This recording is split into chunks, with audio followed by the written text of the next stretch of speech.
everyone, welcome back to the Captain Logan Show. 'Tis I, Captain Logan, and filling in for DJ tonight is my good buddy, Brandon Grimm. Hello. Good evening, Brandon. Good evening, Captain. How you doing, man? I'm peachy.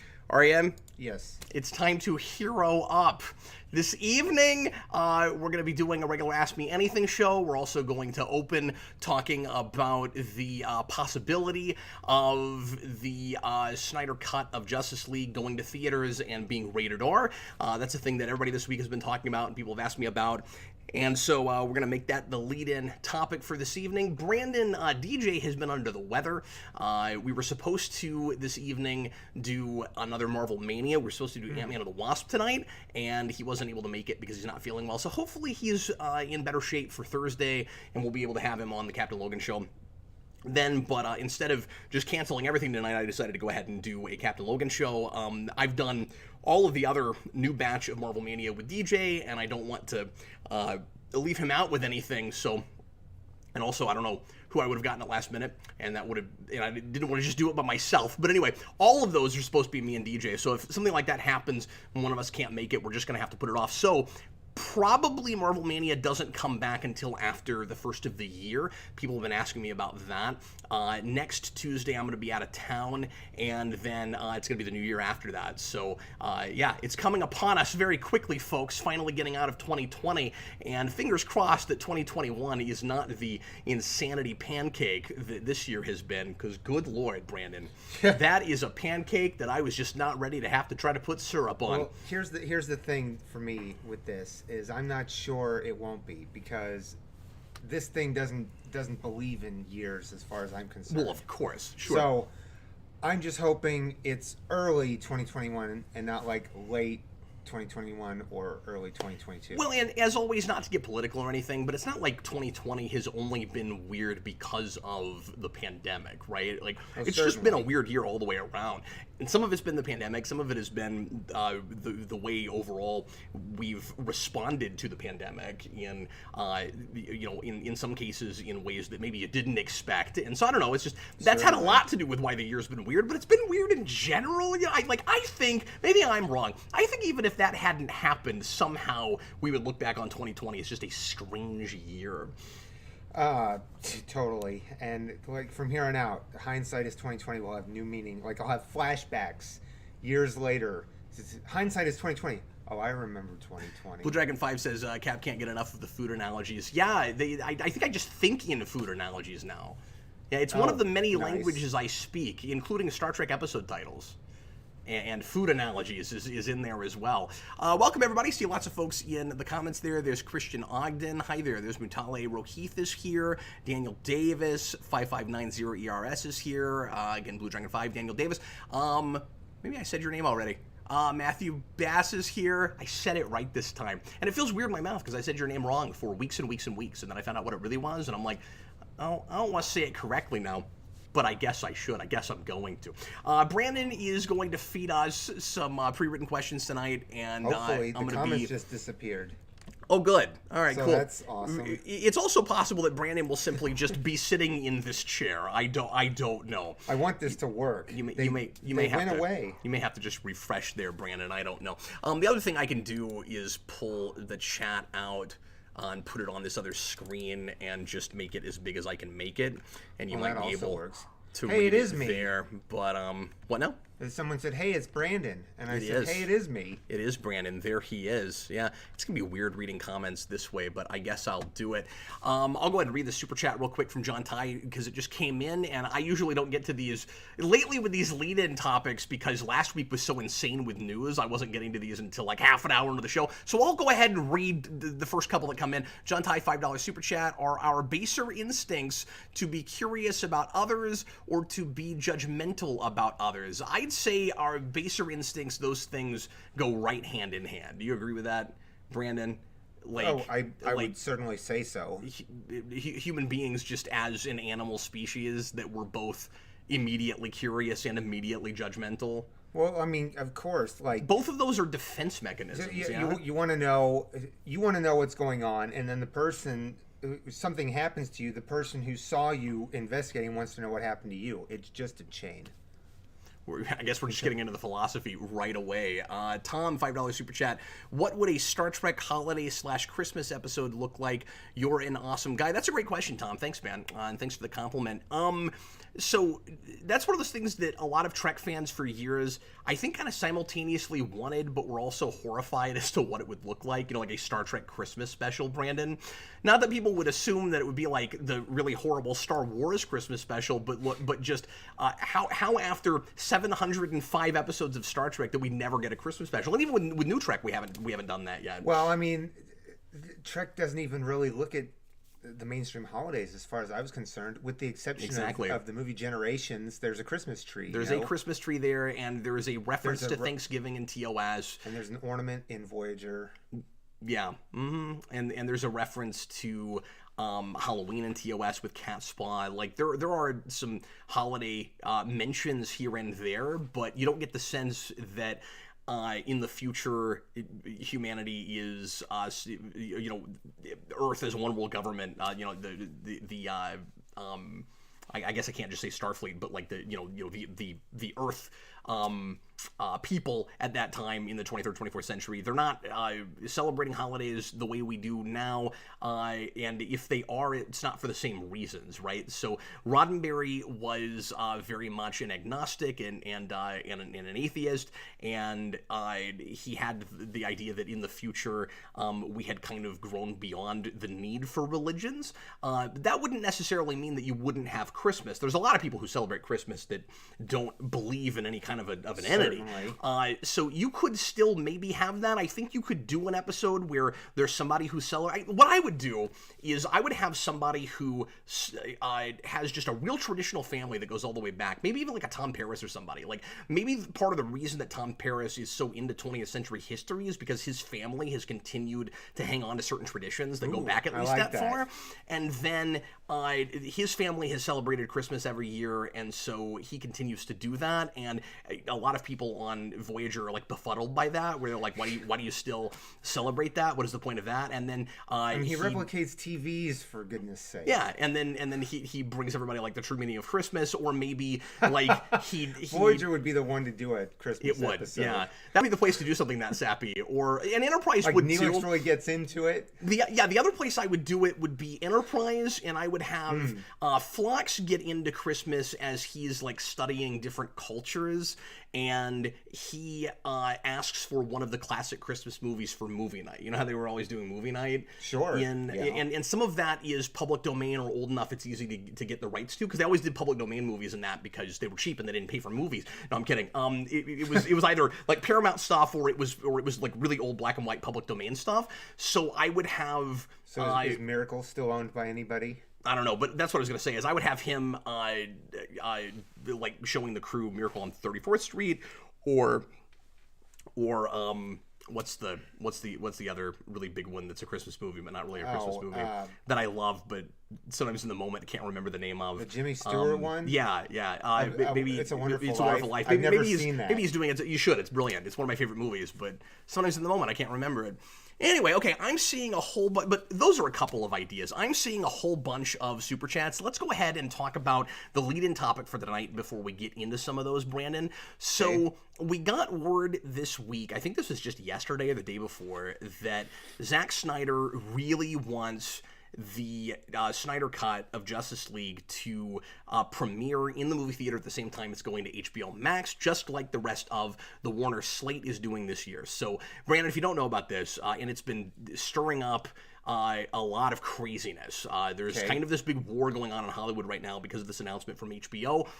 They've kind of jumped the gun and said that regardless of what happens with the pandemic and with inoculations and stuff, that through the entire year of 2021, their entire slate is going to HBO Max for 31 days at the same time as it's going to movie theaters. And of course, a lot of people are terrified that this will kill movie theaters.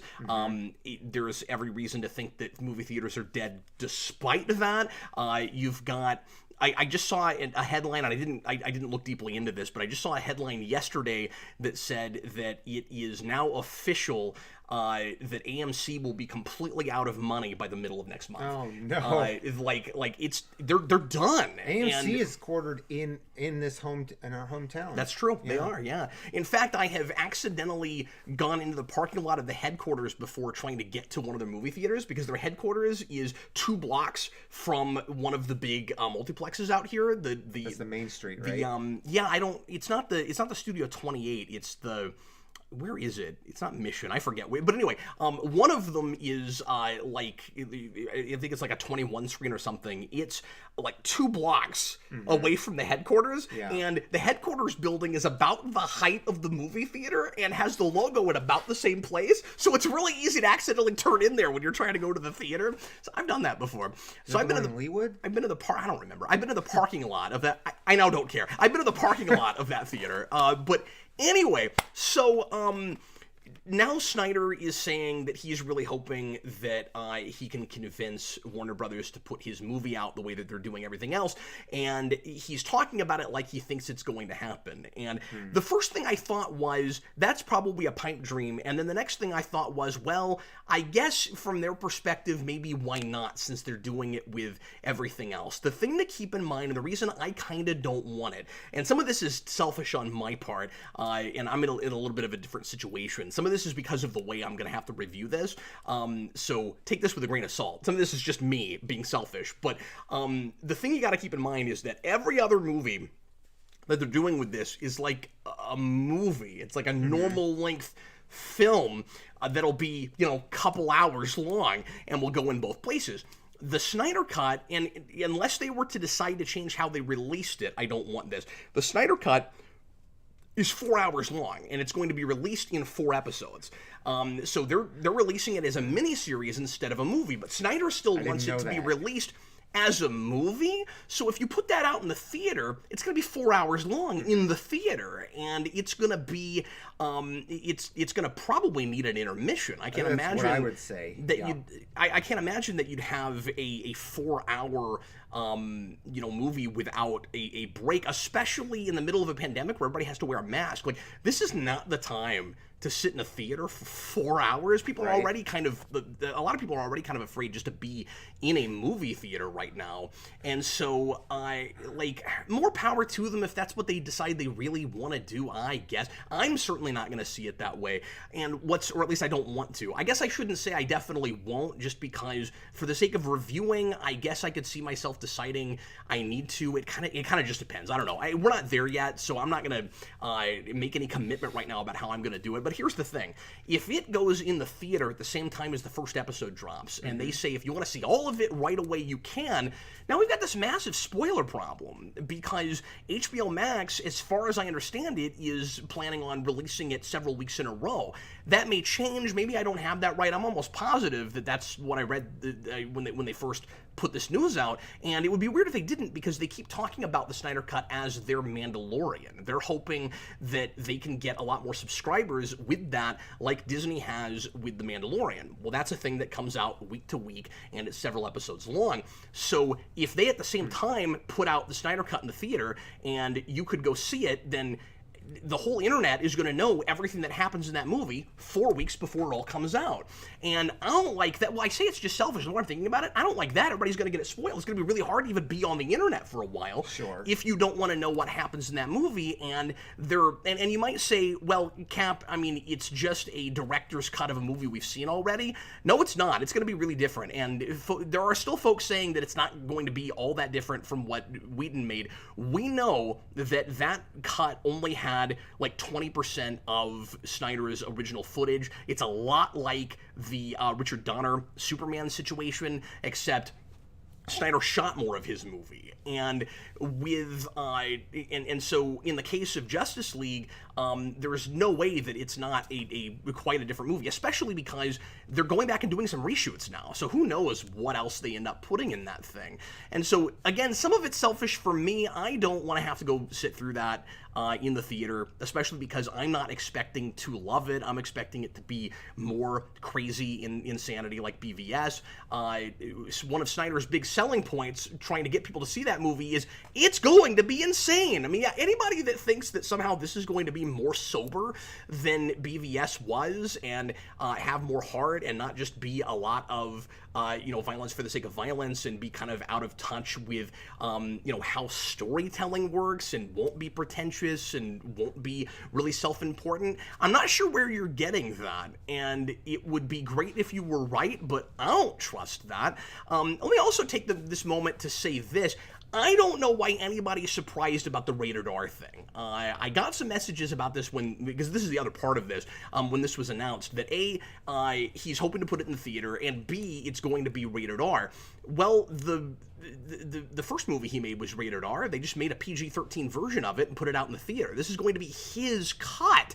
If he's making a sequel to BVS where he's got a real scary black-suited Superman, with a Steppenwolf that's got like jagged spikes all over him, I mean, you know that he's going to use that to make blood come out of people, right? Like, how's that?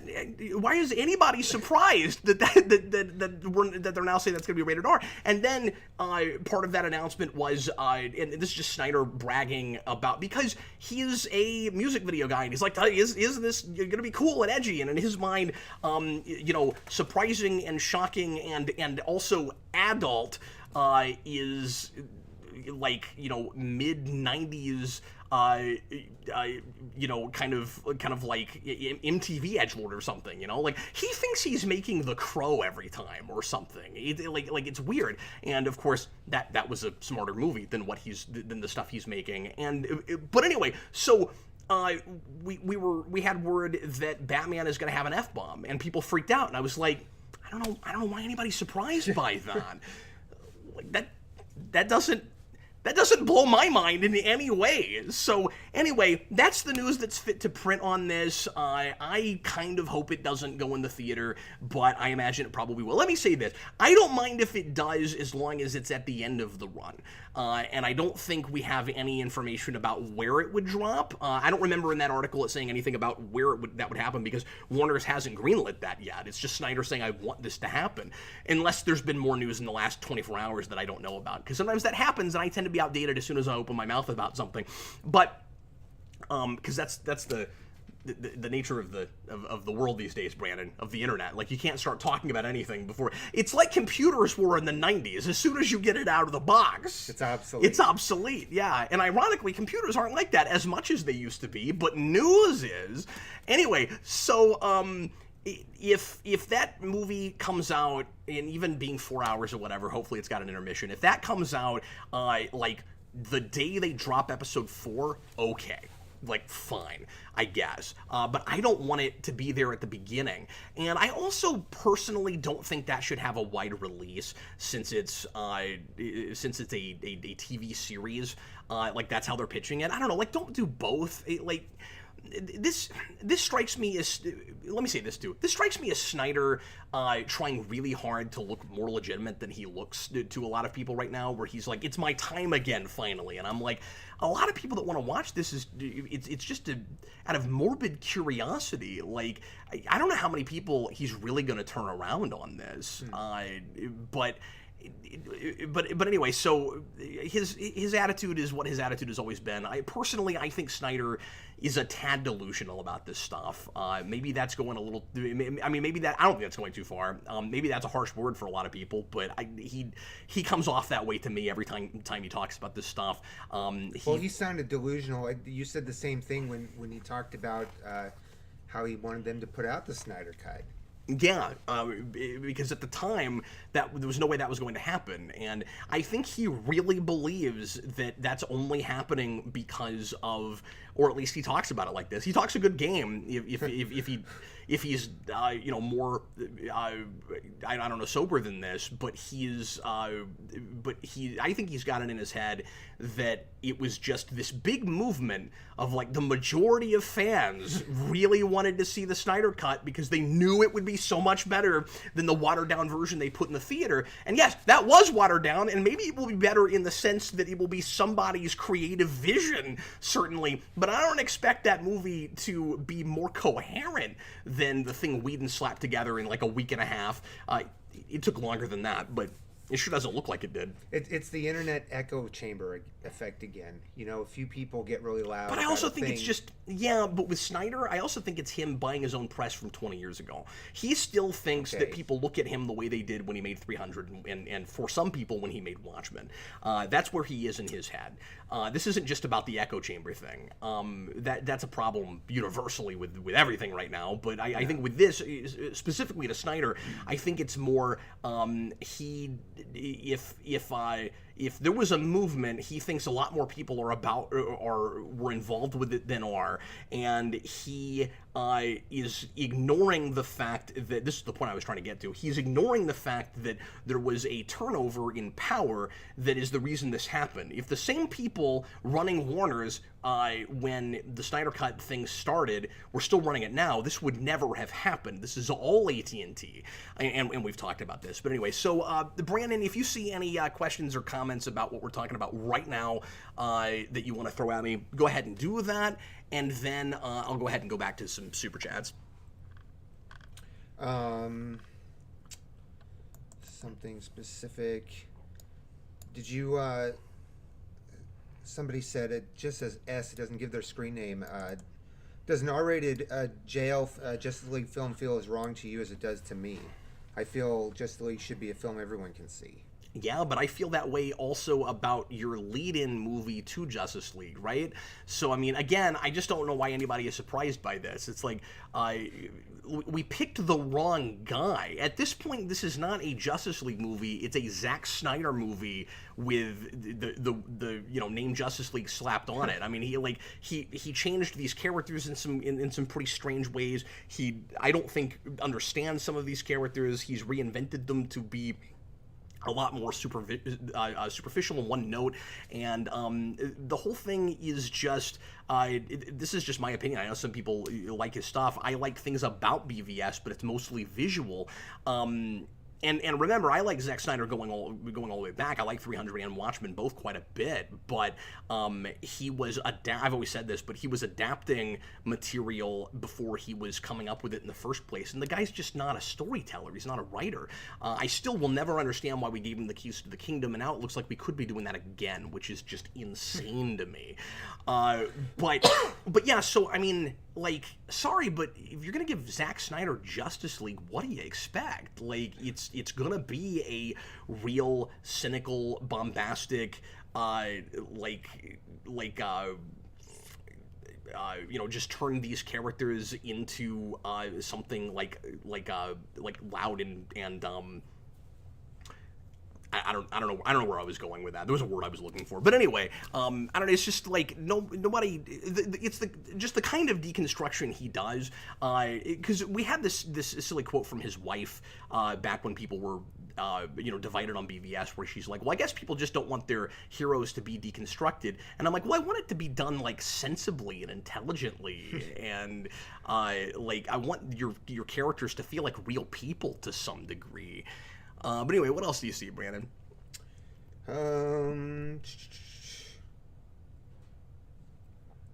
Cap from Mutali.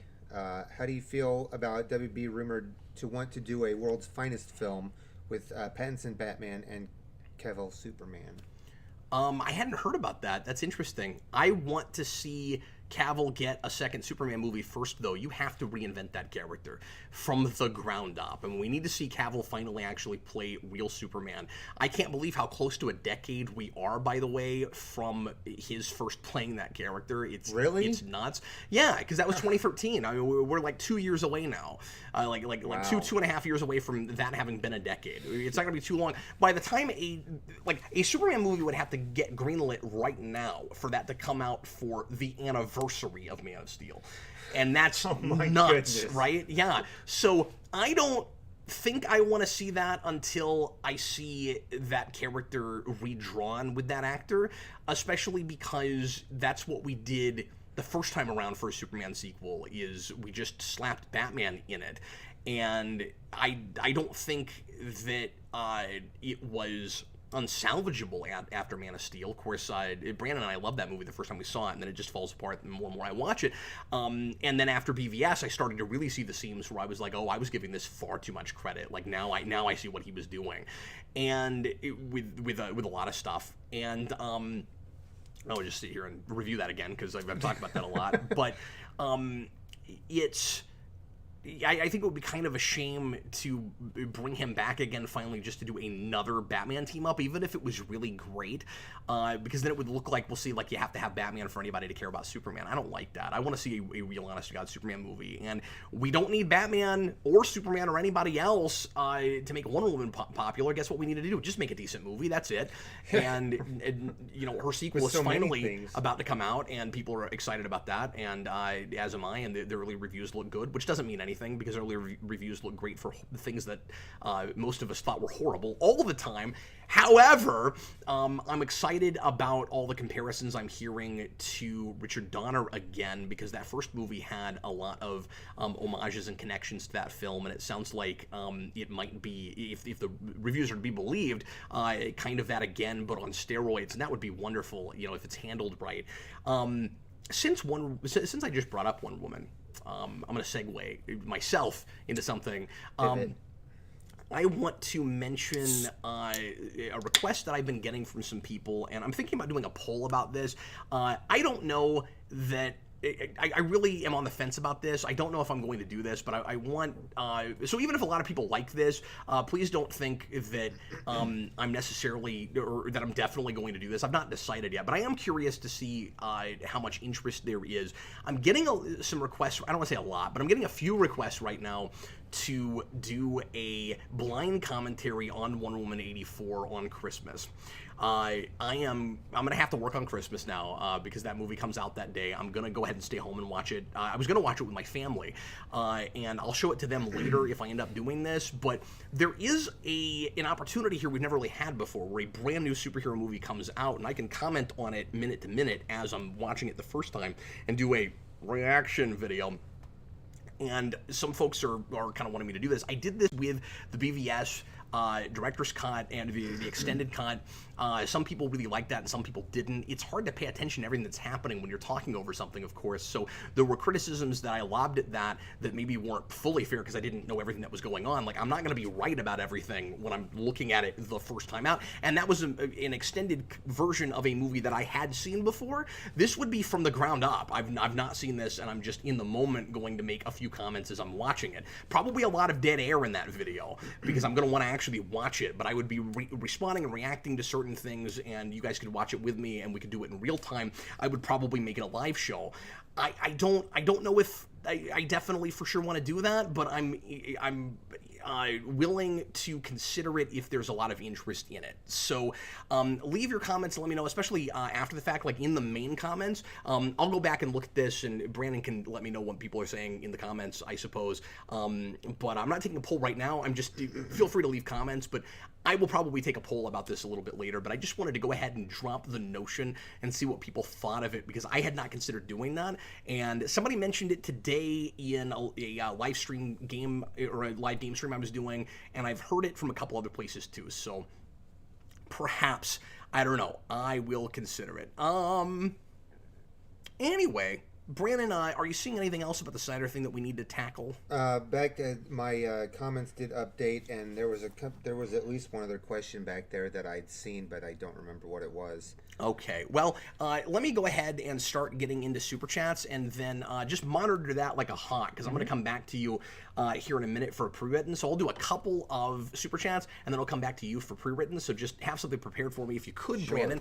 Brandon's not done this much before, so he is learning. Thanks, man. I really appreciate you doing it for me, man. Sure. David Delks, $5 Super Chat. Thanks very much. Would you like a Star Wars where we go back to Kenobi's ancestors and find out the early Kenobis were bank robbers, gold panners, or explorers? I mean, sure, that's an interesting enough notion. I don't know enough about the original extended universe to know, or expanded universe, I should say. I'm conflating my DC with my Star Wars to know if there was anything done with that family line before, and if there's any precedent for that, like what, Obi-Wan Kenobi's parents and grandparents, et cetera, did. I don't know anything about a lot of people's parentage in Star Wars. We make a really big deal out of Luke Skywalker's father, but a lot of characters, we don't really deal with families all that much, at least in the films, and a lot of the stuff that I've watched and read. But I am very much a casual Star Wars fan and don't know a ton. So yeah, I mean, that's a real specific pitch. I don't immediately have a problem with that. Christian Ogden, $5 super chat. Wonder Woman 84 is the 5th straight live-action DC film to get good reviews, a personal record for the brand. And again, the movie's not out yet, so I would hesitate to say that. And early reviews, sure, but everything gets good early reviews. And yeah, it's likely to have really good reviews after that. I would imagine, but I've not seen it yet, so I don't know. A personal record for the brand. Can we officially call this franchise a trusted brand? No, I mean, as a franchise, I don't think so. Because I think the reputation is still DC movies are edgy and dark for no reason. I think that is still a reputation. I think even at this point, general audiences are having a wait and see attitude. Each movie, it's kind of a case by case thing. And you say 5th straight live action DC movie. I mean, did Birds of Prey get good reviews? And if it did, I kind of cry foul on that. Most people didn't like that movie. So maybe the critics were okay with it for whatever reason, but a lot of general audiences, or not just general audience, but fans and just people who aren't getting paid to review, and lay reviewers, that just work for themselves, like me. A lot of people didn't like that movie and think of it in, would put it in the same sentence as a Suicide Squad or a BVS. So that doesn't help things too much. But yeah, I think people are less trepidatious about going to those movies, but they still don't fully trust it. And especially right now with the Snyder Cut happening and the uncertainty of whether or not that Snyder's vision is going to be the vision moving forward, I think people are going to be more and more leery that really aren't sure about his stuff. Honestly, it's definitely in a better place than it was before, but I also don't know that people look at DC as a brand the way they look at Marvel as a brand, as MCU, because it hasn't had a standard feel and continuity. We keep retconning things, we keep kind of changing the continuity. I think more and more people are thinking of each of those as separate things. They're not going to Wonder Woman because they like that universe. They're going to Wonder Woman because they like Wonder Woman. And MCU is different. A lot of people go to all of those because it's Marvel. So yeah, Brandon, throw me a pre-written question, would you? Well, there's a couple of comments that I wanted that you asked earlier if there were any comments on what we've been talking about. Blue Dragon 5 said, so we got a Justice League Acropolis War, which essentially is Justice League Part 2. Yes, I guess it fits an R rating, but just on principle, it's a shame the first Justice League can't be for everyone. Well, yeah, and the animated things are kind of different because all of the, if that's what your Acropolis War, was that the name of that? Am I thinking of the same thing you're thinking of? Probably. The DC direct-to-video movies going all the way back to 2007 with Death of Superman have been all PG-13 and R. The target audience for that has always been adults, whether it has Batman, Superman, Justice League, or whatever else in the title. But I see the point. So, again, that's been the target audience for all of that. I see the point that people were making earlier of if it's a theatrical movie that's called Justice League, you'd think that you'd make it more for everybody because kids are going to want to see it. And I also don't like the idea of going back and forth with the mainstream stuff. You can have off the beaten path movies that are rated R, and of course I love the idea of rated R Batman, but I think that, and I'm not obsessed with the notion of synergy, but I do kind of think that you need most of your movies at least to kind of be in line so that parents aren't too trepidatious about taking their kids to those movies, or know like what is okay for them and what isn't. And obviously, everybody should pay attention and do their due diligence and stuff. But it's unfortunate for younger viewers to see a character that they love in a thing and not be able to go see that character in another thing. I think we're potentially going to have this problem with Deadpool in the MCU. I'm kind of uncertain about that. That's a point I meant to make last week when we were talking about all the Marvel announcements. If Daredevil shows up, I'm now on a different topic, but it's related. If Daredevil shows up in that Spider-Man 3 movie, being the big multiversal crossover like it looks like it's going to be, a lot of kids are going to be like, why can't I watch his show? And kids can't watch that show. And especially if it's in continuity, but even if it's not, a lot of kids aren't going to know that. And they're just going to be like, oh, this Daredevil guy is cool. Can I watch a show, Mom? And Mom shouldn't let that kid watch that show. It's one of the most violent things that's ever been on television or streaming or anything. So yeah, I see your point with there's precedent for Dark Justice League, but a lot of it to me is just counterintuitive from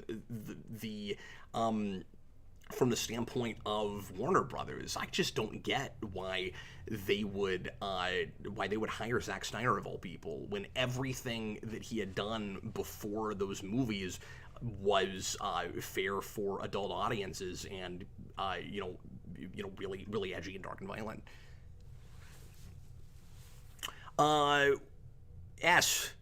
Yeah, this is the first time I've ever seen this happen. We've got somebody in the comments that doesn't have a handle, and there's just a picture that says S. With the Snyder Cut happening, do you think that the theatrical cut of Justice League will officially be announced as being non-canon? Does it make you worry for how future film series will handle canon? Yeah, a little bit. Thanks for bringing that up, because that is something I want to talk about tonight too. Yeah, I do think that that's likely to happen. There's already been a lot of talk about it. I think it's just going to depend on how popular that is and whether, if moving forward, Warner's decides to let Snyder have the wheel again for anything and keep making any movies, or we just go straight up into more of a Snyderverse, yeah, you're going to have to retcon that previous movie. And it makes sense, right? Warner it seems like, has more or less disavowed the Justice League movie, and some of that is because of some of the controversy lately with rumors about things Joss Whedon did on set. And I'm not going to talk about that because we don't know a whole lot, and I don't want to be rumor mill the show, but I think that has something to do with it. But also, like I said, it kind of makes sense, right? Because what they're going to want to do is distance themselves from that while trying to legitimize the Snyder Cut, which was at one time a thing they really, really wanted to never see the light of day. And now it's going to be the thing, their bread and butter thing in keeping people interested and intrigued in their continuity. And I really think that if that does any guns at all, we're going to go right back to being obsessed with the DC universe as like an MCU. And I was really excited when I thought the DCEU was dead and we were just making movies and we didn't have to think about the continuity. And if they crossed, I thought we were going to build naturally to where eventually some things would start crossing again, but not because we were trying to force that to happen and we were looking ahead to making this, all of these things come together at some point, like Avengers, but really, really hurried in a year and a half or less, and just go, okay, well, we have a good opportunity now to put these two characters together. Does it, within the continuities of their movies, make enough sense? Yes, it does. And then we build a universe out of that, slowly and deliberately. That's probably not going to happen now if this is popular. It's so weird. Justice League, sorry, I have a lot to say about this. Justice League already felt like a relic of another time. And now that relic is going to bring us all back to 2016 and start this whole mess all over again. It's looking more and more like. You had a quote the other day in an interview from Patty Jenkins where she really disavowed Justice League, and I understand why she said what she said, though. She was like, Well, that movie directly contradicted my film, and in making Wonder Woman 84, I kind of had a couple of choices. I could either, I'm not going to bring up the quotes, I'm paraphrasing, but she said, basically, I could either, retcon my own last movie and go with what Whedon did, or I can forget Whedon's movie was there, and that's kind of what she had to do. So, yeah, that movie at this point is already going to have been pretty massively retconned, and I bet the main thing she's talking about there, having not seen 84 yet, again, that comes out on Christmas Day, I think what she's mainly probably talking about is the idea that Wonder Woman wasn't in the public. But then that would be retconning BVS at the same time, and she was kind of giving Snyder some accolades in that interview. So I guess I don't know for sure what she must be talking about. Everybody's been really curious and concerned about how she's going to handle Wonder Woman very clearly being out in the public eye and people knowing about her in the 80s when she apparently disappeared for decades and decades until she shows back up in BVS and then Justice League. So yeah, I don't know. I guess we're gonna have to find out when we see that movie what she's talking about, because with that quote I have to assume that there's something she is deliberately retconning from Justice League. But yeah, as far as whether or not we should be concerned about what this means for canons moving forward, it's such a unique case. I'm struggling to imagine other situations that would even be like this. You already, in microcosm, you already have this problem sometimes when you release director's cuts of anything that are in an ongoing continuity, right? So if there's anything in a director's cut that comes to video after theater, and the theater video thing could become a very moot point very quickly here, but at least the way it's been up until this year, you've had some movies, but again, a lot of them have been DCEU things. I'll start getting to some of these super chats in just a minute, guys. Thanks so much for all the support, by the way. If you have something in a director's cut that wasn't in the theatrical movie, the question is always, is it canonical? And that doesn't matter that much unless you keep making more. And these things, of course, are a big mega franchise, so we keep making more movies. And so, you look at the extended cut for BVS, and you look at the longer cut, whatever it was called, for Suicide Squad, and there's a few things that are put back in there, and it's like, okay, this is the more complete version, so do these count? Like, is the idea that just we made a more truncated version for the theater, how are we, what is supposed to be our attitude about this? Is it that there's a more truncated version for the theater, sort of like going back to 2009 with Watchmen, where that wasn't really the complete cut, it's just Warner's was afraid nobody would sit through 3.5 hours of a movie? Or is it that it's a different thing and we have to decide now which of them count? And so then you have to just watch the next films to find out which ones they decide count and which ones don't. And I could see a really bizarre chart or pie graph or something, Brandon, that goes, this is this particular theatrical version counts, but this director's cut counts, but this other theatrical version counts, and I don't want to live in a world like that. That would be obnoxious, diagram, right? Yeah, where everything I just couldn't think of Venn diagram. Yeah, you could do it with a graph too, I guess. But yeah, well, I mean, that is a type of a graph. But yeah, man, I just want to be consistent with this stuff. But yeah, that's why I feel kind of funky about some of those director's cuts that aren't for singular films that are part of a larger thing. Imagine if we had this on television, right? Like, imagine if you had different cuts of different episodes of things in a whole series. And there are little amusing examples of this here and there, like the nude scene in the pilot for Stargate SG-1, but that doesn't mess with continuity or anything. It's just there's this one scene where we see the Goa'uld lady naked, and there's a version where they just don't have that scene. It doesn't really matter if she was walking around without any clothes on. It's or not even walking around. No, it was a lady that they put the Goa'uld in, I think, was the whole deal. And anyway, it was completely pointless that we didn't that she wasn't wearing clothes. Anyway, Brandon, let's get back to some super chats, man. Sure. Because they're pouring in. $3.99. Super chat from, sorry, I gotta scroll back up here. From GJJI, etc., etc. Do you prefer Green Arrow from Arrow or Smallville? Oh, you mean which of those Green Arrows? So that's complicated because the Smallville Green Arrow, Justin Hartley, is a lot closer to comic book Green Arrow. Like he really is more of that actual character to me. I got more invested in the in Oliver Queen from Arrow, certainly. So I mean, I think at the end of the day, because I mean, I kind of fell in love with that version of that character, but I mean, he's much more of like a Batman version of Green Arrow. I think I have to say that, but some of that is just because the writing at the beginning of that show was better, and the writing in the first and second season of Arrow is much better than a lot of the writing even in season 6 Smallville, even with some of the Justin Hartley stuff that was really good. But yeah, I think at the end of the day, I do have to say that, but it's a bit of a toss-up. At their best, they're both really good. That's a great question. Thanks. Tom, $5 super chat. Do it, but not as a commentary, more like a watch along, like a reaction video. Yeah, I struggle with that. I have a really hard time broadcasting my face just looking into a camera. I guess I could do that. It would be hard, not, but I mean, I imagine there would be comments and people would be, you know, mentioning things and asking things. But like, I don't really want to do it as like a live tweet session or something, because I don't want to be looking down typing while I'm trying to watch a movie. That's kind of why I stopped doing those, because you'd miss things, you know, visually when you were trying to type. Do people even do those anymore? That was really popular there for a while, for a few years ago, where people would do like live tweets of things.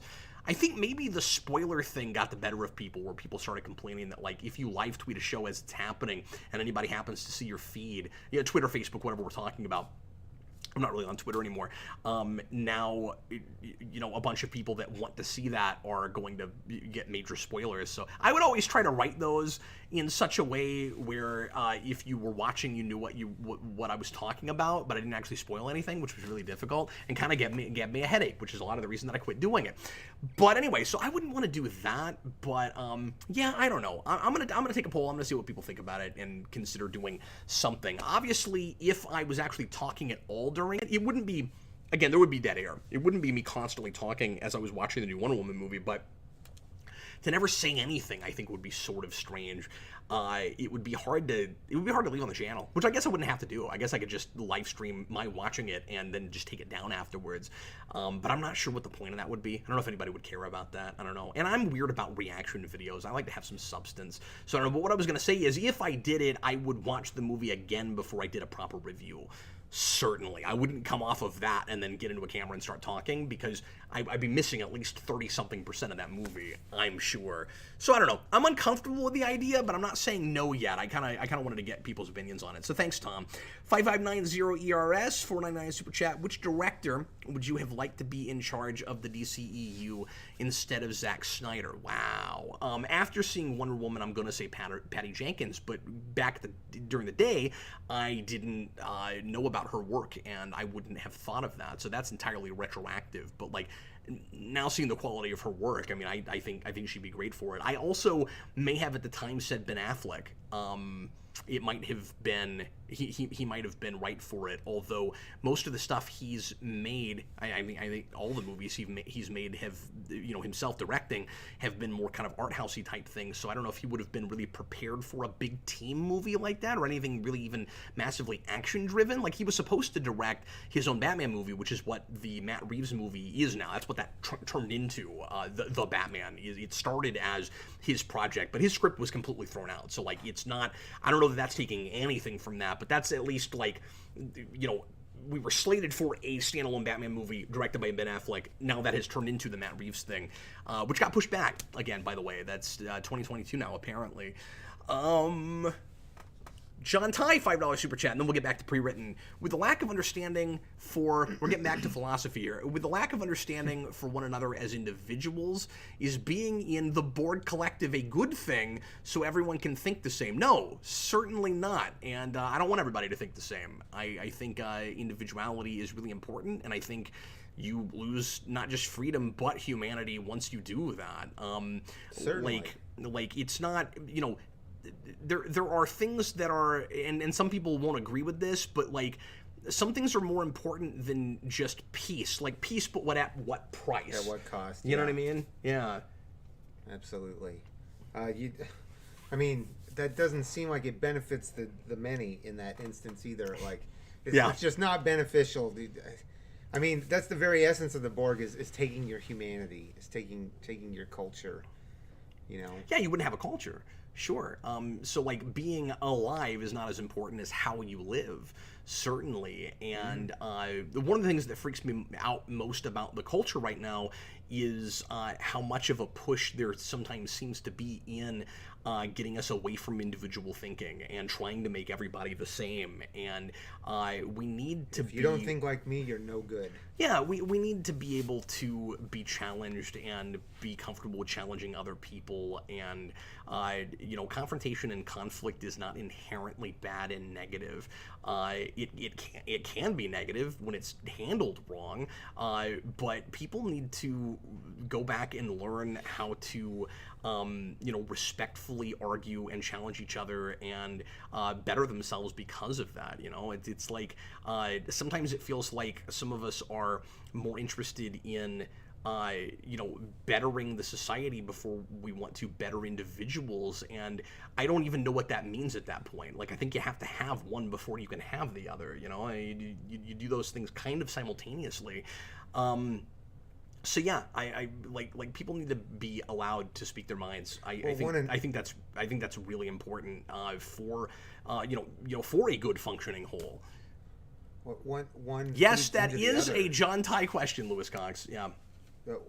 One just feeds into the other at that point, though. You can't have a societal shift if the individual isn't willing to help push that change. Because if everybody felt that way, nothing would happen on a societal level. Well, that's the thing too. Is as like horrifying and disheartening as the idea of a Borg collective is, since we don't have that kind of technology, that's not how you do it. In forcing everybody to like think and do the same things, it becomes much more of like a 1984 sort of situation. And in that situation you always have somebody at the top doing it. It's like, who do you give those keys to? I also wouldn't give those keys to Zack Snyder, but I wouldn't give those keys to anybody. Well, I feel like Star Trek eventually gave those keys to Alison Krieg. The Borg queen. I don't think you understand the point I'm making. I'm talking about dictators at this point. Well, yeah, I know you are. She can anyway, be a dictator of the Borg collective. What else do you see, man? Do you think Superman? Saber Tech says, do you think Superman Earth 1 is what DCEU Superman should have been? Yeah, absolutely. If you're going to try to present a Superman that is more realistic in a cynical world, that is how you can kind of have your cake and eat it too, and have a conflicted Superman that still retains and comes up with the same values as traditional Superman. Absolutely. JMS was a genius with that. Kalski, are you going to talk about the WandaVision episodes once they go up? I'm not sure yet. I don't know if I'm going to do those. I haven't done episode to episode with things in a long time. I tend to review a pilot and then the rest of it when it's all up. I may stick to that model. It kind of just depends. Like, I know there's going to be a lot of interest in it. I know those videos would probably do well. I just don't know if there's enough time in my week to do that. And honestly, like, full disclosure, there can be kind of a lot of pressure trying to like keep up with like every, and I know I wouldn't be doing a bunch of shows at once like I used to, so that'd be good, but like just, not forgetting any plot points, keeping everything together. It was always easier with those kinds of shows if I could watch something twice, and I didn't always have a chance to do that. The other thing too is I really like talking about wholes more than I like talking about parts. When I was reviewing TV regularly, just doing episode to episode, there was a lot of, well, here's a criticism I would lob at it if I knew it was going this way, and I guess we'll see where all of this goes. And I got really kind of tired of saying that, and it kind of messes with your ability to look at the forest for the trees when it comes to narrative. It's much better to have everything together before you start trying to do any kind of analysis. And I have a very narrative analysis brain. Like, that's kind of what I do. So it's much harder for me to look at an episode of a TV show and look at the more, kind of superficial side of it and just go, I enjoyed this experience, or I didn't, and then give it a sign flip and call it a day. Like, I have a really hard time not doing a little bit of analysis, and that ends up being analyzing as I go, which I don't love doing, and I don't know if it's the healthiest thing for my review brain or my writer brain on a regular basis. So I'm not saying for sure I won't do that. If I'm only doing it with one show, it's probably not quite as bad, and maybe I could just have a little bit of self-discipline and force myself to make those a lot shorter and not get too much into analysis mode. But it's tough. So I don't know yet. I have to kind of feel it out. So yeah, Saber Tech livestream spoiler cast. I would be more interested in that, I think, because I could kind of get you guys' opinions and bounce back and forth off the audience, especially if I had to do it by myself. I think it would be a lot more fun that way, and you guys could help me, remember stuff that I might have forgotten, because I may not have a chance to take copious notes if I'm having to, especially if I'm watching a thing with my family and then talking about it right after. I know you love writing about stuff, but do you love taking notes on things too? I do. I just don't have enough time in the day because I take such copious notes when I'm taking notes. I'm such an all or nothing person, man. I'm either going to take almost no notes. Sometimes I'll just write down lines of dialogue.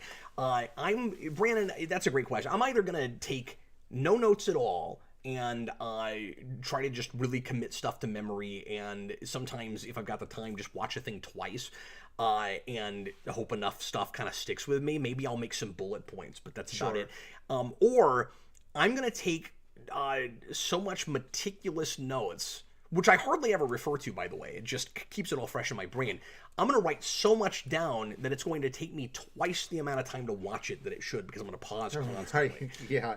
No doubt. I don't like to write notes while I'm looking at a thing, especially if I've never seen it before, without pausing, because you just miss stuff. Especially if you're writing notes about something that's really visually driven.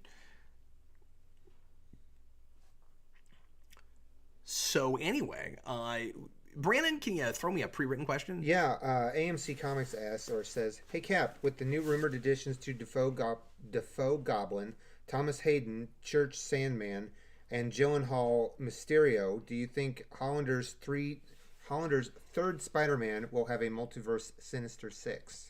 Holland, but yeah, certainly that's where we've got to be going with that, if that's what we're doing.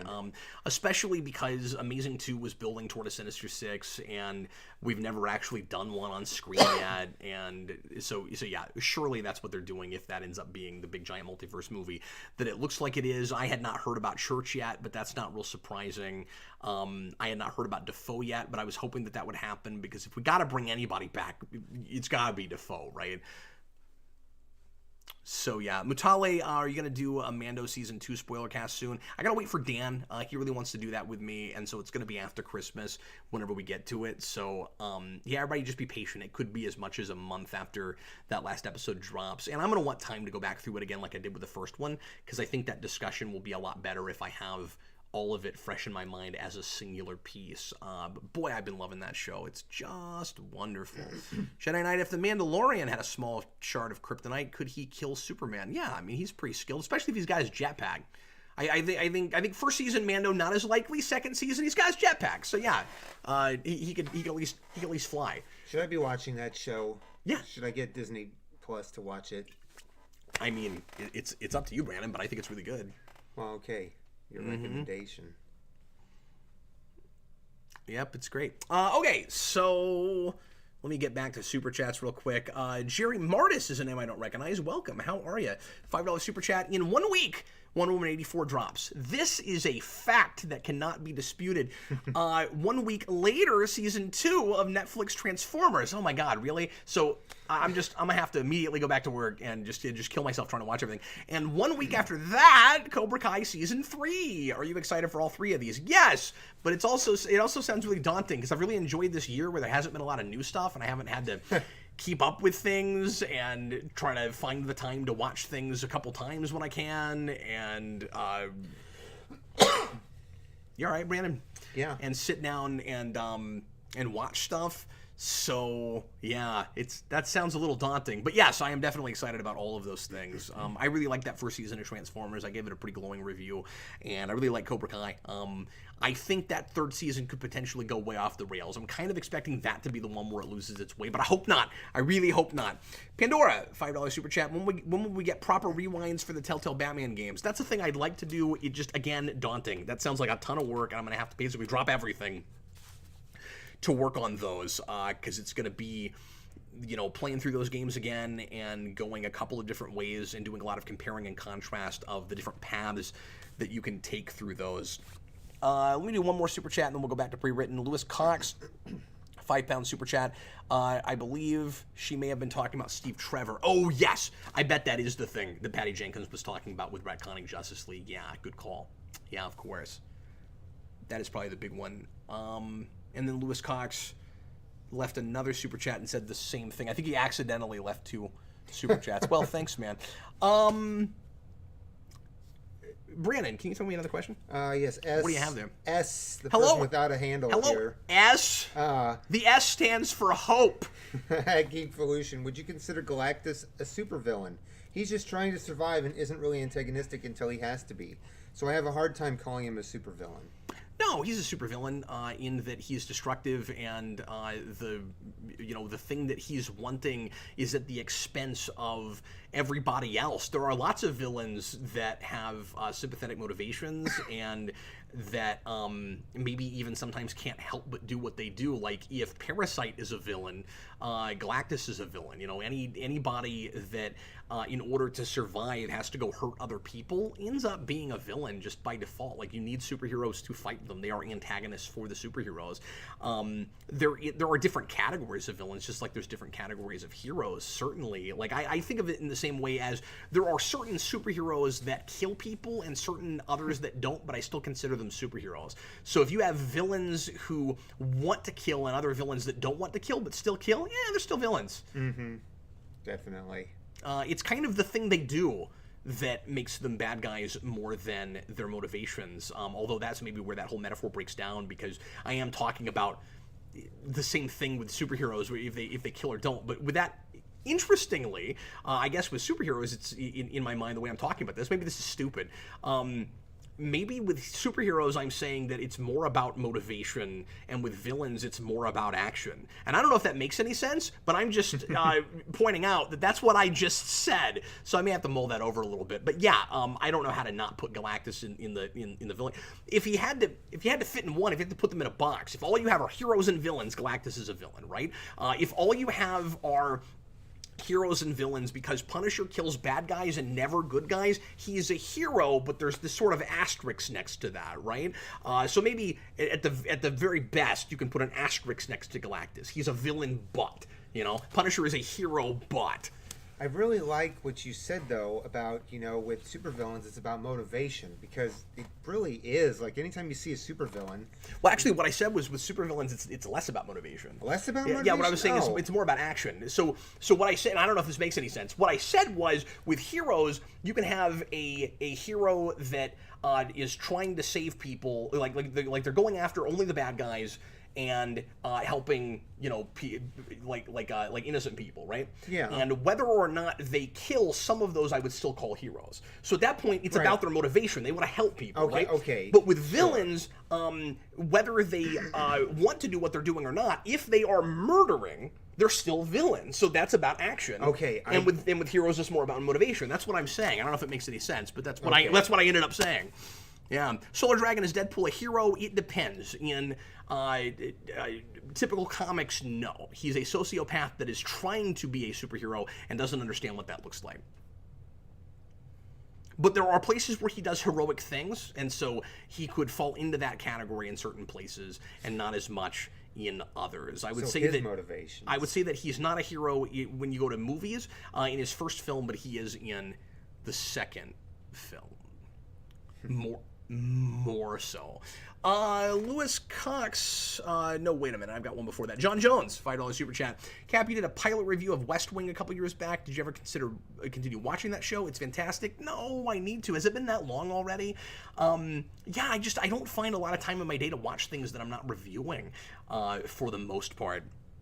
And whenever I watch I don't know, I do the stupid thing where I will kind of avoid watching things that I've never seen because I know I'm going to want to review them. So if I have to kind of put them on in the background because I'm, dealing with my kids or working on something, I don't want to watch things I've not seen before because I'm not going to be able to focus enough on them where I can speak articulately about them. Like, I think too much about review. And so I tend to, if I'm just putting something on in the background, watch things that I've seen a million times. And so I don't get as much watched because I feel like I need to have all my focus on a thing, all my attention on it, if I'm looking at anything new. And maybe I shouldn't do that, but I want to be able to be articulate. Lewis Cox, £5 super chat. Thanks again, man. Hey, Cap, what if instead of Star Trek Enterprise doing the Temporal Cold War, they did the Earth-Romulan War? It would have been better, I guess. Well, I don't know. So they wanted to do the Earth-Romulan War. They just didn't get that far. If they had opened with it, and I was glad that they didn't, because I think it's much more interesting. I mean, obviously you're taking a risk because the show has to stay on long enough, but at that time Trek had been on for 13 years, 17 total, so 13 years by the time that show starts.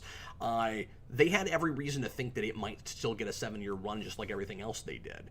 And so when they start, their thinking is, we're going to show you the early days of space exploration and show you how we get to things like the Prime Directive and things like that, and then eventually we'll get to the Earth-Romulan War. If you'd opened with it, you wouldn't get the exploration side, and it would have just been a war show, and a lot of Trekkies would have called foul on that, including me. I wouldn't have wanted another show that was just about a war, especially because we just came off that with Deep Space Nine. That had just ended a year before that, and I don't think people would have been real keen to just come into that. I also wouldn't have... I think a lot of Star Trek fans, because they were trying to appeal to new people that weren't watching Star Trek, and that somewhat backfired for them. That's why they called the show Enterprise, and it didn't have Star Trek in the title. They were trying to really appeal to the kind of, WB and then later CW kind of teen crowd. That's part of why I think it had the theme song that it did, and why they cast a lot of their cast so young and stuff. Like, it really felt like a CW show in a lot of ways. And if you'd opened with Earth-Romulan War, that is starting with major Star Trek canon stuff. You're making a thing just for us at that point, just for the Star Trek nerds. And I don't think Star Trek fans would, because a lot of people disavowed that show just because of all the weird creative license it did.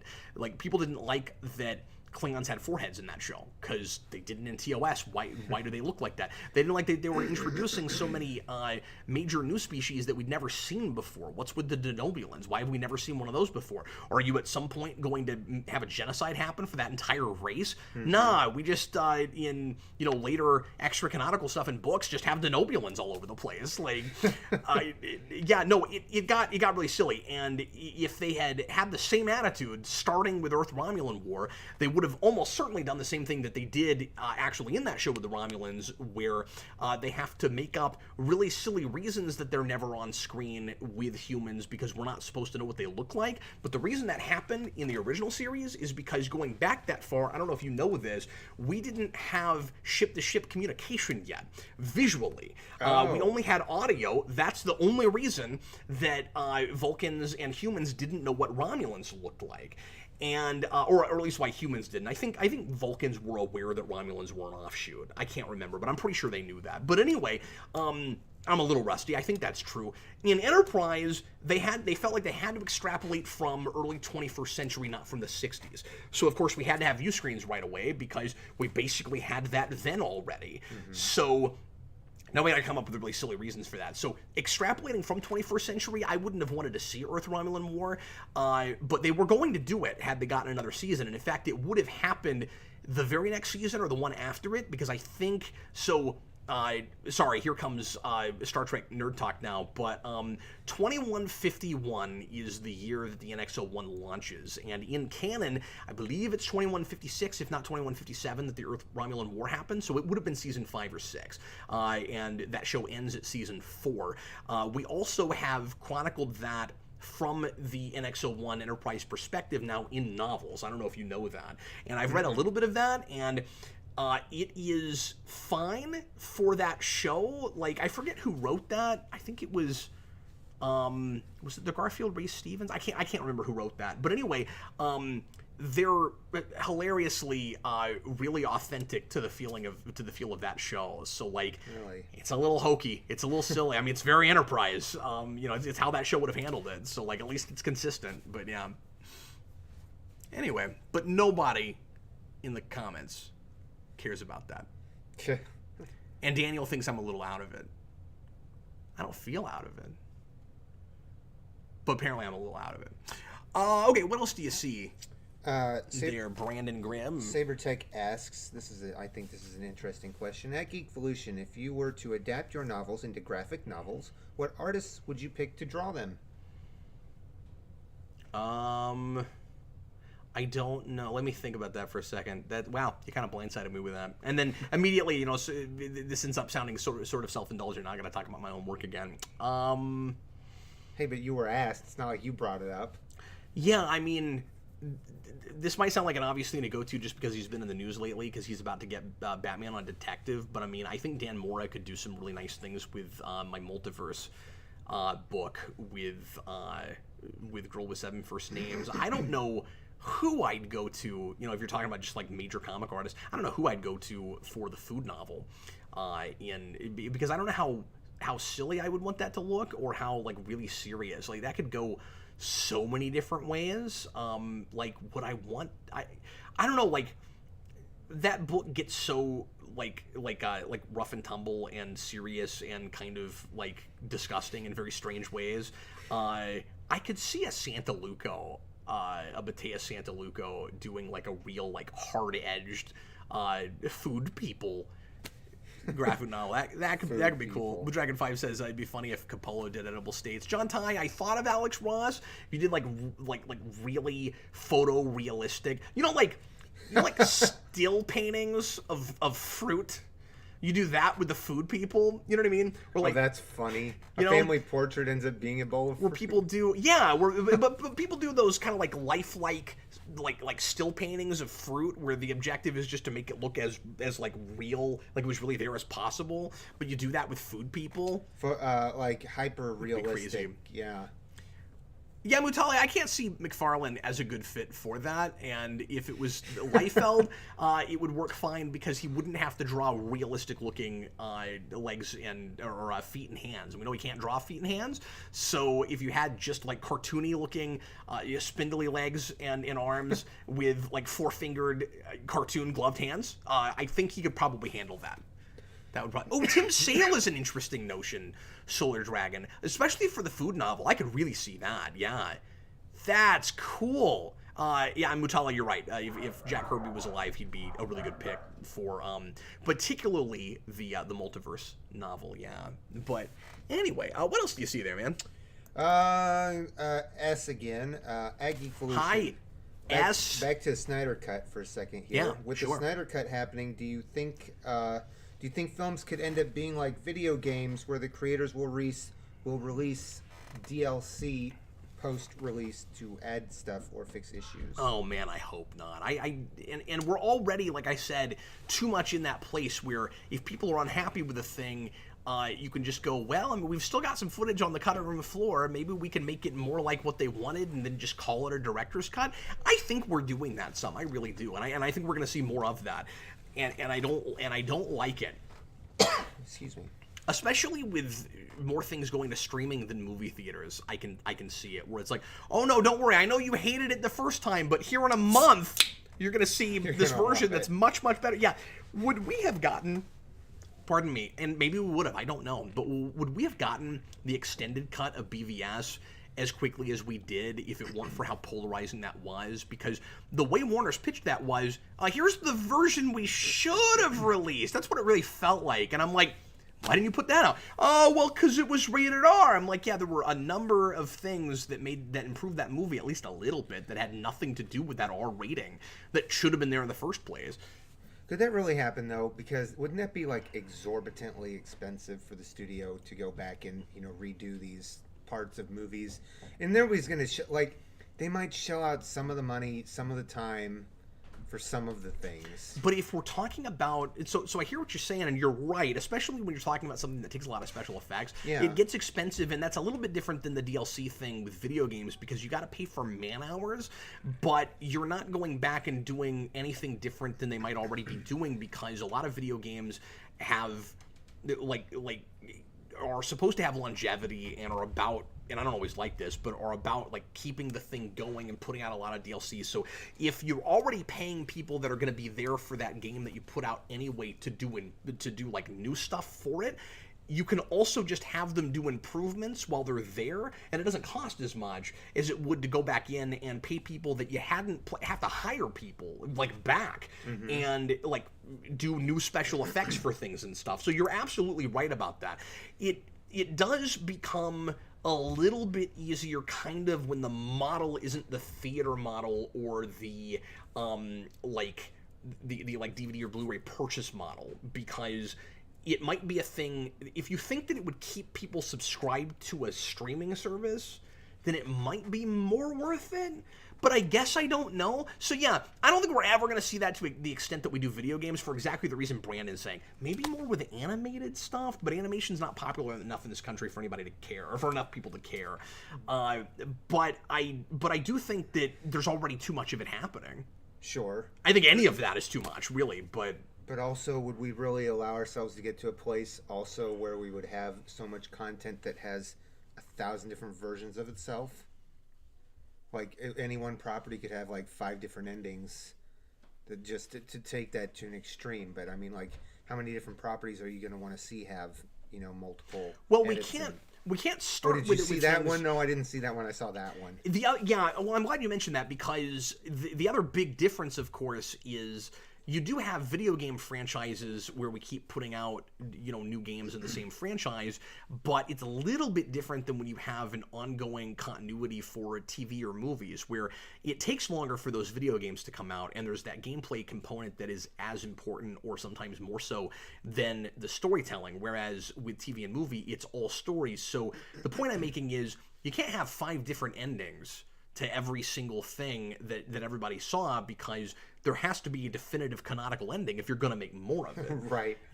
So if we made more, and I don't even necessarily mind this, because I really enjoy the Telltale games, and I wouldn't mind more legitimate movies or television shows done this way, where there is a slight component of interactivity with the person watching it, where you get to play like 10% of the writing staff, and the story is going to be different depending on some of the choices that you make, and it gives it rewatch value.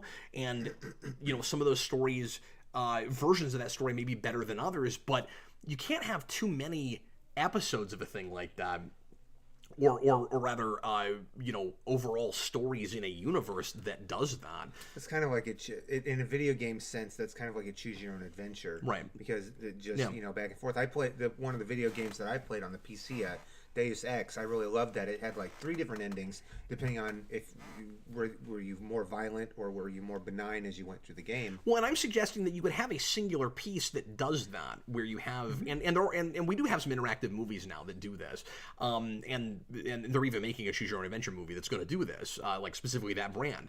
But you can, I could see putting out some singular pieces that but not you everything. pick the movie. But the problem is, it's hard to make that a franchise. And I know we actually do that with the Telltale games, where depending on what ending you got, it saves into the next game. It saves your data, so you might start in a slightly different place. But you can't do that with everything. So anyway, James Egan, you should play Red Dead Redemption 2 and Cyberpunk 2077. I'm not disinterested in those things. I might do that at some point. I didn't get Cyberpunk right away because I heard all the horror stories about what it plays like on PS4, and I saw some of the footage, and it just wasn't ready, and it has a lot of insane, hilarious glitches. It might be worth doing just to see some of those really funny things happen, especially in a Cap Can't Play, because I'm so bad at video games anyway. We might as well laugh at stupid things happening on the screen. So I don't know. Maybe that's actually an incentive to get it. I don't know. People were talking about Red Dead Redemption. I'm talking ahead of myself right now. On the stream I did earlier for that game I just bought. What is the name of that? Why can't I think of that right now? Ghost of Tsushima. Oh yeah. Or not Tsushima. What is that called? Anyway, I had it sitting right out here. I don't know what happened to that box. But I thought that sounded right to me. Tom, $5 super chat. No school tomorrow because of snow. Okay, cool, Tom. What is or was your favorite snow day activity when you didn't have school? You're the best YouTuber. Thanks, man. I don't know if that's true tonight. I keep talking to like stuttering and stuff. I don't know what's going on with my mouth right now. I think I've talked too much the last couple weeks. That's what I think is going on. Anyway, I think it was just playing video games. I don't have like an interesting answer to this. Tsushima. It was like on the tip of my tongue.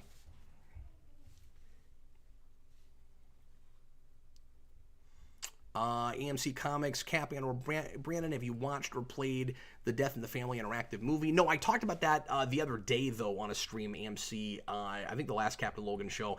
I watched some of that and didn't finish it because I got called away for something and I forgot to get back to it. I was not impressed with that, with what I saw of it. It is that kind of choose-your-own-adventure thing. It's going back to that thing that we did with Jason Todd in the 80s, where we let the fans vote on whether or not he was going to survive, and there are different endings where, you know, in one he dies and one he doesn't. I think there's even a third ending, and that's all fun and well and good, but it seemed like it was just a kind of cheap cash-in from what I saw of it. I haven't watched the rest of it. It was only like half an hour long. I need to finish that. But like I said, I wasn't impressed, so I haven't really had motivation to do that. But that was kind of a cheap cash-in on the Under the Red Hood movie and the popularity of that. And Eric, when I told Eric about it, he was like, I don't know why they didn't just make that a bonus feature on a re-release for that movie. And I was like, yeah, I don't either. Because it had, from what I saw of it, it had too many like flashbacks to that other movie. It's half an hour long, and I'm watching a lot of, like, it was just going through the story of Under the Red Hood, and most of what this was supposed to be was the material from before that, like a prequel thing. So I don't know why it was doing that. It was very strange.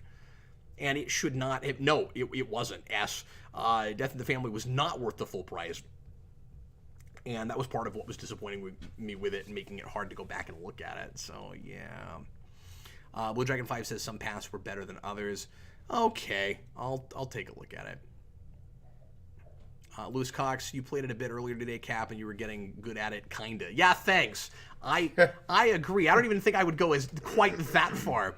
But yeah, I may play a little bit more tonight, so there could be some more streaming in my future this evening. It'll be a little bit late tonight, probably, if I do that. Solar Dragon, what would you do with a sequel to Man of Tomorrow? Ooh, great question. I don't know.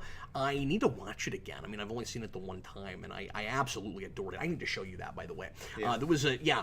We saw the first movie from the new team that's doing the direct-to-video animated movies, and I'm stoked because the first thing they made, they hit out of the park, and we have had a decade now of a not very good continuity of that stuff. And what we're getting now, I don't think is a continuity. I think they're just going to be making movies, which makes me even more excited about it. But standalones. They made a Superman movie that's the first thing in a long time that I think really, really gets that character and is kind of what should be in the big screen. Like, Eric and I said they could have taken that script and shot it live action and made it the Superman movie, and people would absolutely accept it. It has the best Lois Lane in a long time. You need to see it. I mean, it's really good. Yeah. Right away, I guess I'm not sure. I'd love to see more of that Lex because he was really interesting. I wasn't sure about the voice acting with that Lex. It just wasn't quite right for that character. I didn't think. We got Zachary Quinto in there for Lex. Oh, really? Yeah, and seems an odd choice. He was okay. It was a little anachronistic, I thought. Yeah, but anyway, Mr. Green Beanie, Man of Tomorrow should be an HBO Max series. That could be really cool. Yeah, because it's still that PG-13 kind of pushing R a little bit thing, but like even though it gets a little bit violent and there's some language, I would still let my kids watch that over a lot of the previous ones just because the values are there. It'd be worth explaining the other crap to them just because like it's Superman. I don't know, it's really good. Lewis Cox agrees with me. Man of Steel, or Man of Tomorrow is what Man of Steel should have been. Yeah, and the title also meant something. That was exciting. But yeah, I guess I'm not immediately sure where I would want to go with that. Like, who would be the next villain you'd bring in for that? Because they did Parasite, and they did a thing with Lex, but obviously there was a lot of room to continue. And I don't know if the very next thing you'd want to do is make Lex like the straight-up villain for that piece, or where you'd want to go. But I don't know. I could see maybe a Metallo could be cool. That's the first thing that comes to mind. It also had Lobo, and Lobo was hilarious in that. He was absolutely fantastic. John Ty, Cap, you skipped mine and Mr. Roboto super chat. No, I'm gonna jump back. I did see that those were there. Fire on the super chat. Are there times where you can't?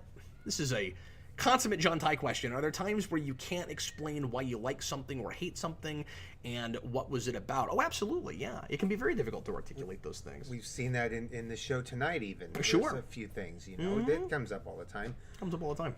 Something can be right on the tip of your tongue, or you've always just had that feeling about something, and you've never had the ability to express it. One day it might come to you, but it hasn't come to you yet. Yeah, or your explanation seems articulate enough to you, but when you say it to other people, they're not getting what you're saying. So, like, you keep changing up words and using, different phraseology, and it still is just people aren't getting what you're saying. So you're like, I guess I'm not, I guess I have this feeling in my head that I just can't find the right words to articulate exactly what it is I'm talking about. But yeah, that happens a lot, especially because I think it's important, at least as a reviewer, to watch a thing and let it wash over you and then decide retroactively why you think you felt the way you did. So you look, and obviously you're going to be able to articulate some of those things in the moment just naturally, but I don't do that on purpose. I don't sit there, or at least I try not to. It can be difficult not to do this. I made a video about that a couple months ago now. But what you want to do, I think, is you watch a thing, you read a thing, you play a thing, and you have the experience you have with it. And then when you get done, you go, okay, would I turn my sign red or green? And then why?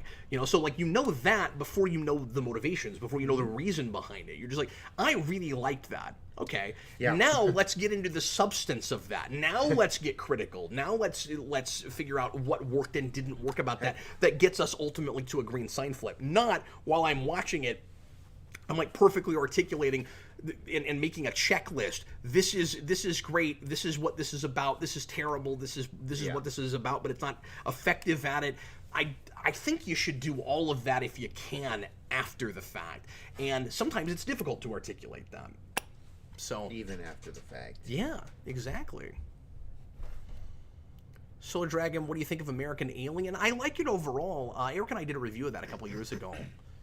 So you can find out my more specific thoughts on that in that video. Mr. Roboto, $2 super chat. I think Vulcan knew, but said nothing for peace sake. I think that's right. What I can't remember, we're talking about with the Romulans in the Earth-Romulan War. What I'm trying to remember is in Balance of Terror? Yeah, how much Spock knew. I think he was aware of it. I think when he saw the Romulan commander on the screen, they went and had a conference, and then he explained the background to Kirk, and was aware of the offshoot. But what I can't remember is if he knew it was the Romulans and he just didn't tell Kirk until he saw it on screen, or if he's like, okay, I know there's this offshoot thing, and I guess that's what that is. It's been a little while since I've seen Balance of Terror, so I'm forgetting now. Okay, we are about an hour and a half in, and we are out of super chats, so let's do a couple of, another one just popped up. Brandon, let's do a couple of pre-written. I'm going to do the super chat, and then if there are no super chats after that, we will call it a night, but I will still continue to take super chats for the next, 20 minutes or so if people still want to chat with us. But once we're out of those, we'll go ahead and bid you farewell. Go ahead, Brandon. So, Sabertech at Geekvolution, do you think the fact most people can't afford every single streaming service might hurt the switch to streaming? Interesting. Yeah, and there would be some adjustments that some companies would have to make. I think, unfortunately, that could turn into something closer to monopolies for certain companies, right? I could see more corporations trying to buy up other corporations to drop down the number of streaming services that we have. Like, I think in the short run, that's going to hurt the move to streaming. I think in the long run, it's probably just going to be a lot of, like, gobbling up and liquidation and stuff. What do you think? So I'm going to kind of go on the side of this question a little bit. One of the things that's been bothering me is, I was thinking about this the other day, is that I wish more streaming services had their shows available on other streaming services, kind of like different cable networks have access to the same content, because, like, how would that be advantageous to them, though? I think you, as a consumer, of course you want that, but, right? But we're talking about what these companies are actually—they're trying to cut out the middleman, is what they're doing. That's very true. So explain to me how that helps them. Well, I guess it doesn't. In that sense, it does not help them. No. Of course you want that, because then you wouldn't have to buy as many. But that's why we have this well, problem. But at the same that's time, why there's a streaming war, Brandon. At the same time, though, if a company could get access to a property, it might make them feel like they are more desirable to the average consumer, and that might be a selling point for them. Yeah, but then they become that middleman. Like, I guess that's really kind of the truth of it, isn't it? Yeah, I don't know how much of this you followed over the years, but that's where we started. I mean, we started with streaming services that made deals and what you're basically saying is you wish it hadn't changed. Yeah, all of us wish it hadn't changed. That's very true, because I said back then I saw the writing on the wall coming. Yeah, of course. It turned into that, and it was you're just saying you wish it was like it was back in 2013, that's very 2014. True. I forgot, actually. It isn't now. Yeah, I totally forgot. That's the way it used to be. That's the way it used to be. Is you had all of these, you had a few streaming services that made contracts with big companies to get their material and stream them for a certain period of time. And then while that was going on, a lot of those companies were in the background secretly building their own streaming services to sell directly to the consumer. Well, and so what you have now is what's the word I'm looking for? Consolidation of... No, anyway, what were you gonna say? Oh, I just the consolidation that we have going on with some of these companies, especially Disney, buying even some of the television companies and things like that.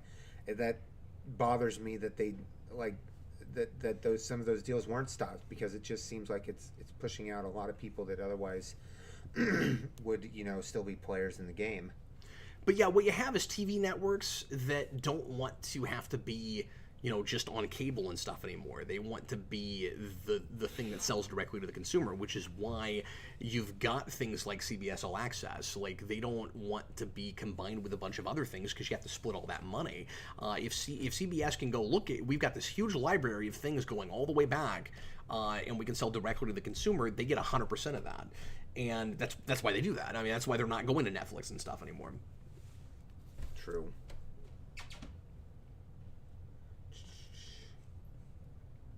Lewis Cox, Cap, would AT&T sell off Warner Brothers after they just bought them a year or two ago? Right, I don't know. Yeah, I mean, no, I would think AT&T is trying to become a player now. I think they'd be a lot more likely to try to buy up other smaller corporations and networks, would be my guess. I mean, they I think they're going after Sony and things like that. I think they want to be the next Sony. I could be talking out of the other side of my face, but that's the sense I get. That's my instinct. David22, $2 super chat. Do you think the Morbius film will open the door for Spawn? No, because I don't think that movie's going to do great. And I mean, yeah, that's a good point. If somehow that actually is super popular, because I didn't expect Venom to be an almost $1 billion movie, but it was. If Morbius does really well, I could see more people being interested in a Spawn movie when that actually finally happens. But the issue is not, at the moment, it's not so much interest in that character as it is McFarlane playing well with others. That's really more what that has to do with. So I think I think the premise of your initial question is a little off, if I may, David. Like, it's not that movie is not happening because people don't care about Spawn. Is that movie's not happening because McFarlane's not working great with companies that would have to bankroll it. So if that movie did great, I guess more people might see that movie if it got made, but I don't think that would help it get made any faster. Lewis Cox, £10 super chat. Hey Cap, I would like a Batman series on HBO Max. Let me go back to that last topic for a second and just amend that and say, unless for some reason that got Sony themselves interested in Spawn, but I kind of don't think that would happen.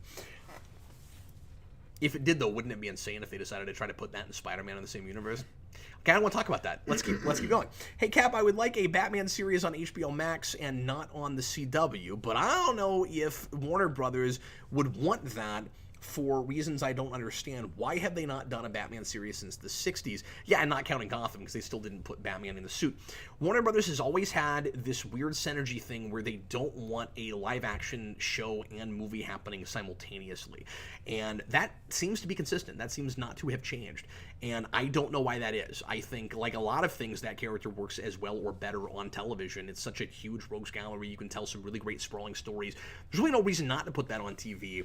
And I'm with you. I certainly don't want that to happen on the CW. And I think that there could have been, well, I don't know if I'm right about this after the thing I just said, because they've allowed it to happen with Superman now. And I don't know why they did that. I don't know why they made that exception where they finally did the Tyler Hoechlin thing where they finally let Superman be in Supergirl. I always wondered if Batwoman was popular, if there was the potential for Bruce Wayne to get cast finally, and they didn't just have him in the background as a, kind of non-player character where he's not actually on screen, but we've never done it, so I don't know. If they did, though, I would think at this point they'd be more likely to put it on Max than they would CW, because Batwoman has been a massive failure for them, and they've already established this universe, this side part of the universe that nobody cares about with the Batman characters, so that's unfortunate. They'd be more likely to put it on HBO Max for that reason, but also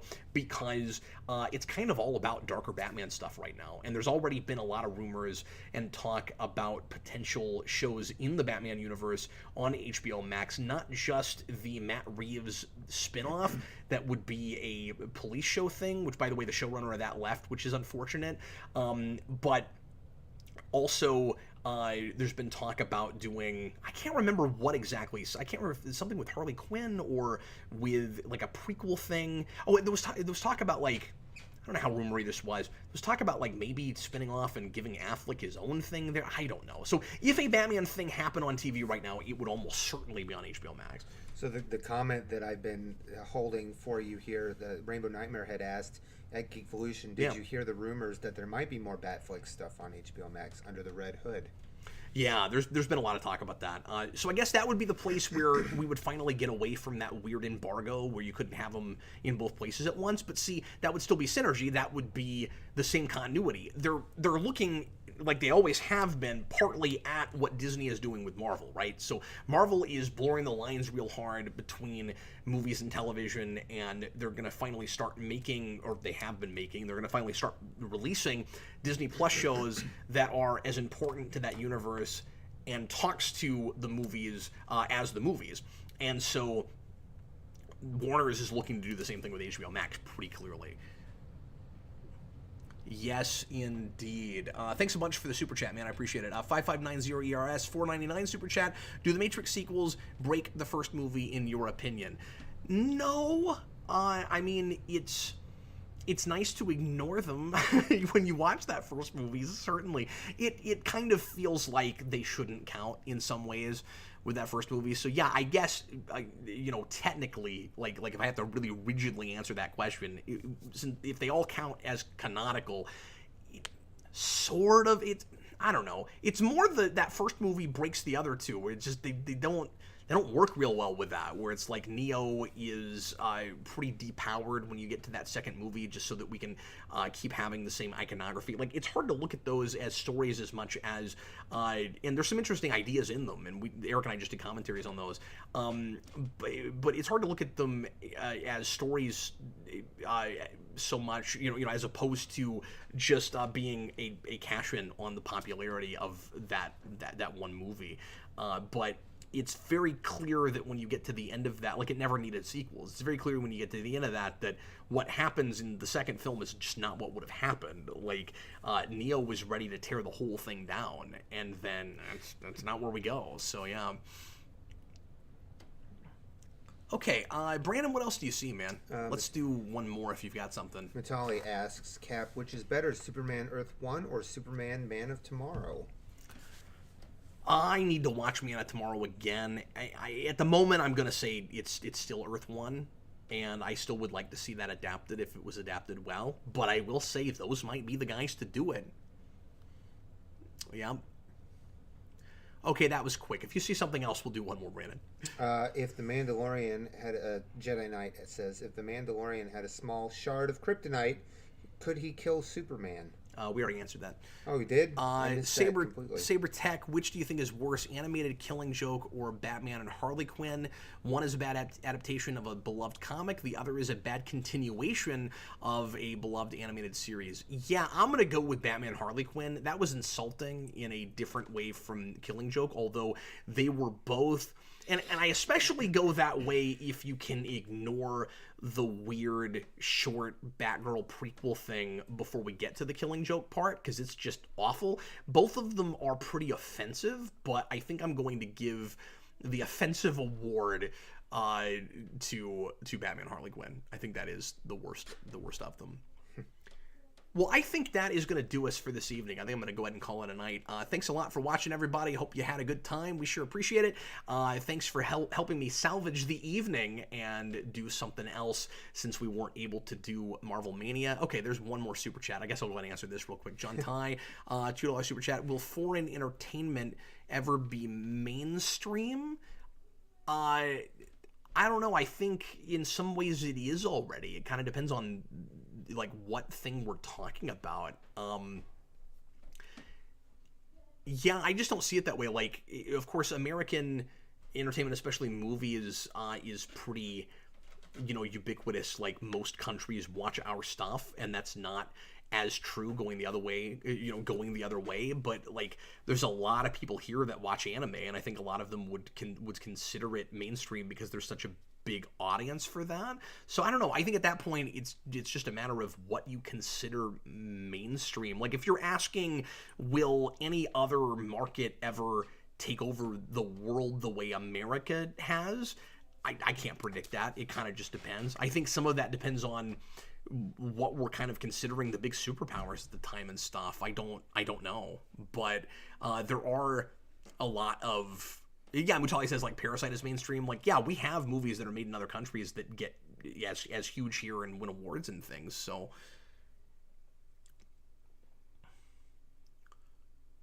So anyway, well, thanks for watching, guys. I sure appreciate it. I will be back again on Thursday for another one, and we're going to do After Dark that night, so if you're a patron and you want to stick around with us for that, look forward to that. I am probably... It'll be fun. Depending on what else is going on and what I'm doing later with my family and stuff, I may be coming back on in, I don't know, hour and a half, couple hours.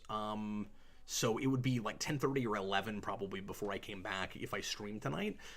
But I may be coming back and streaming. I think it will be that long. I need to go talk to my wife and see what's going on though. So anyway, if I end up coming back like real soon, I'll put up a show and make sure that the live stream is there for 10 or 20 minutes before I actually start broadcasting, so you'll see it. But anyway, playing the evening by ear. But I do want to play some more Ghost of Tsushima. I don't know why I couldn't think of that earlier. It just wasn't in my head, and I was like, it's a ghost. It's a ghost. Anyway, hope you guys had a good time. I certainly did. And Brandon, thanks a bunch for helping me out. Sure. I had fun. I'm glad. All right, folks. Once I got the comments to work anyway. Yeah, it seemed like you were having a tough time with them. All right, everybody. We'll see you again next time. I was Captain Logan. That was Brandon. It was indeed. Grimm. I'm not done saying your name. Well, sorry. I just talked right over you. And it was Brandon. Yeah, that was me. It was. All right, later, folks. Bye.